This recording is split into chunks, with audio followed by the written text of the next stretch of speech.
Сәлеметсіздер ме оқушылар? Күндеріңіз сәтті өтсін. Қазіргі өтетін сабағымыз қазақ тілі сабағы. 16-шы сабақ. Оқушылар, бүгінгі өтетін тақырыбымыз мен мәдениетті сөйлеуді үйренемін деп аталады. 16-шы сабақ. Кітабымыздың 35-ші бетіне назар аударайық. Айтылым және оқылым 60-шы жаттығуға назар аударамыз. Мысалды түсініп оқы дейді оқушылар. Мысалды бірінші бір оқып алайық, иә? Жер тауға шағынды. Менің үстімде не болып жатыр? Білемісің? Адамдар аяуды қойды, бетімді бей-берекет айғыздап бітті.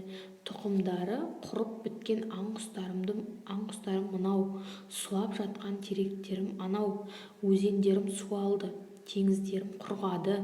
Енді менде не қасиет қалды? Жердің көз жасы мөлтілдеп шық болып құйылды. Жер жылап жатты. Мен қайтейін, деді тау күңіреніп. Бәрін де көріп тұрмын, бірақ қолымнан не келеді? Өзімнің де халім мүшкіл, деп тау күрсінді. Оқушылар, сендер де менімен бірге оқып шықтыңдар ма? Жарайсыңдар, келесі сұрақтарға назар аударайық.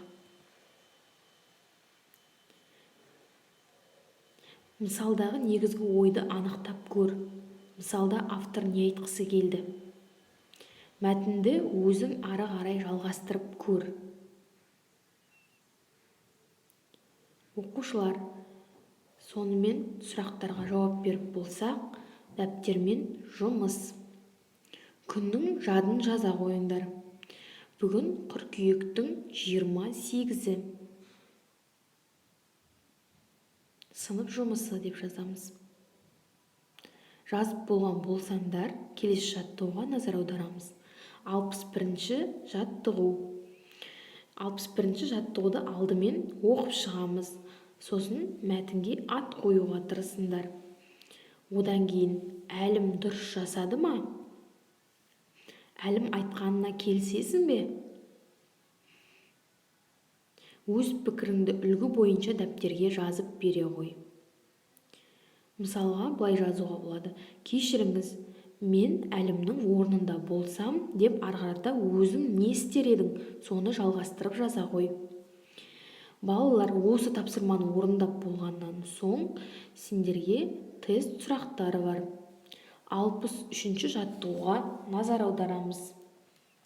36-37-ші бетте орналасқан тест сұрақтарына жауап бересіздер.